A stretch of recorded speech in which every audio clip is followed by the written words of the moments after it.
Hindi ko talaga alam kung anong gagawin ko. Tatawa ba ako o iiyak ba ako? Alam ko naman eh. Alam ko naman talaga sa sarili ko na hindi ko kaya eh. Wala akong talent sa ganun eh. Pero sinubukan ko pa rin guys. Sinubukan ko. Tingnan nyo naman. First time ko itong gagawin sa buong buhay ko. Gagawa ko ng puto. So maglagay tayo ng 1 cup of sugar. And then 1 large egg. Tapos 1/4 cup of oil, cooking oil. And then 1/2 teaspoon of vanilla. And 1/2 cup, 1 1/2 cup of water. Tapos haluin na natin. Ayan. Mix it well hanggang maghalo ang mga dapat haluin. Tapos maglagay na tayo dito ng strainer. Ating sasalain kahit walang sala yung 2 cups of all-purpose flour.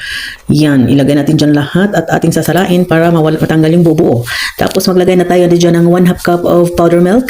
2 tablespoon of baking powder. Maglagay na rin tayo ng 1/4 teaspoon of salt at hahaluin lang natin lahat. Iyan, halo-halo lang para maghalo ang mga dapat haluin. Alam nyo guys, talaga namang may tiwala ako doon sa mga measurements kasi sinunod ko yun sa YouTube eh.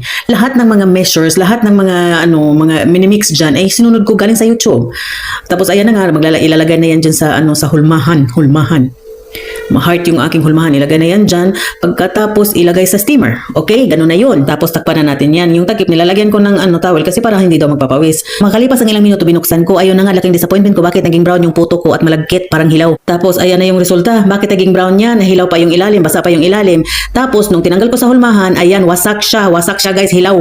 Tapos yung tatlo na yan yung last na niluluto ko. Tapos ayan, parang okay naman siya. Natatanggal siya ng kusa dyan sa lagayan niya sa hulmahan. Kaya ayan, tingnan nyo naman, natatanggal siya. Tapos malambot siya, basa siya sa ilalim. Tapos yun, kinagat ko, kinain ko, tinikman ko.